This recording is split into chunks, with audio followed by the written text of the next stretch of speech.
Breaking news out of Texas, where authorities are investigating after a man was shot and killed by an ICE officer during a traffic stop. The Department of Homeland Security says immigration agents were trying to detain Lorenzo Salgado Araujo in Houston early yesterday morning when he allegedly attempted to evade arrest.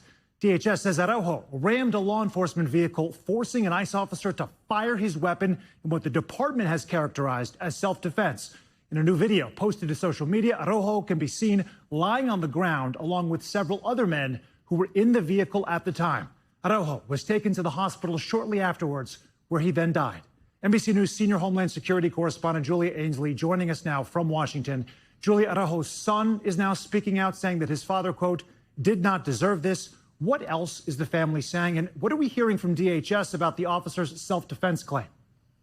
Well, we know that that is now being investigated by the DHS Inspector General, meaning the way that this man was shot by the ICE officer. And then the FBI in Houston is conducting an investigation into what they are claiming is an assault on the officer. The DHS is claiming is an assault on the officer. But I want you to hear what the son of Lorenzo Araujo is saying now. Take a listen. Unbeknownst to me at 6:55, unbeknownst to all of us, my dad had been shot inside his van near the intersection of Wayside and Canal by ICE agents in unmarked cars. My father was a simple man, a family man, a man of routine. He dedicated his life in the United States to giving his family the American dream. And of course, this comes as ICE is ramping up its arrest across the country, now over 2,000 a day compared to an average of 600 just about a week ago. And from DHS, we understand Lorenzo Araujo was illegally in the United States, but we do not know that he had any other criminal convictions or any kind of violent history in his past. Just listening to his family there, Julia, trying to process the depth and just the harm of what's transpired here. We know that Araujo was not the only person involved in this arrest. Another man was detained during that same traffic stop. What more have we learned about him?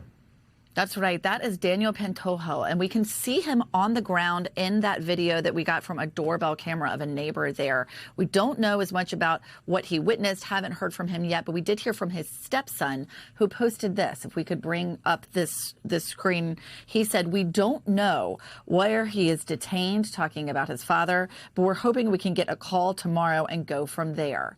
What we do know is that one of the detained is going straight to sign and get deported, and we wouldn't want him to sign. We want him to fight and get justice. They mean signing papers for his deportation. This is a stepson of a man who was detained at that same stop, witnessed this shooting, and they want him to stay and to fight and try to have justice in his case and possibly to be interviewed as part of this investigation.